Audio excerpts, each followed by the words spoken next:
नमस्कार, मी महामंडलेश्वर पार्वती नंदगिरी. तुम्ही तर सगळे मला चांगल्या प्रकारे ओळखतात. मी धुळे यल्लमा मंदिर इच्छापूर्ती काळूबाई मंदिरवर राहत असते. मी प्रभाग क्रमांक 16 मधून माझी अपक्ष उमेदवारी जाहीर करत आहे. कारण की मी मोठ्या पक्षाकडे दाद मागितली, पण आम्ही एक किन्नर असल्यामुळे आम्हाला पाहिजे तसा त्यांच्याकडून रिस्पॉन्स मिळाला नाही. म्हणून मी विकासाला धरून भागात काम करण्याच्या इच्छेने मी माझी उमेदवारी जाहीर करत आहे.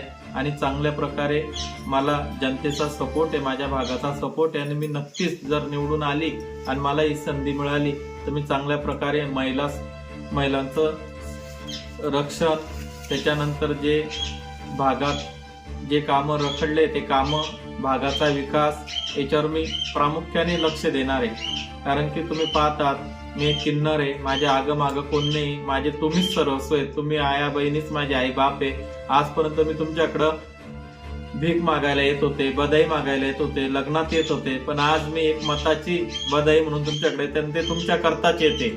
मी जर तुम्ही मला एक मत देऊन आज भागात निवडून आलं तर मी 100% या गोष्टीचं सोनं करून तुम्हाला तुमच्या कामाला पूर्ण न्याय बी देईल आणि स्वतः मी रात्रंदिवस तुमच्याकरता उभी राहील.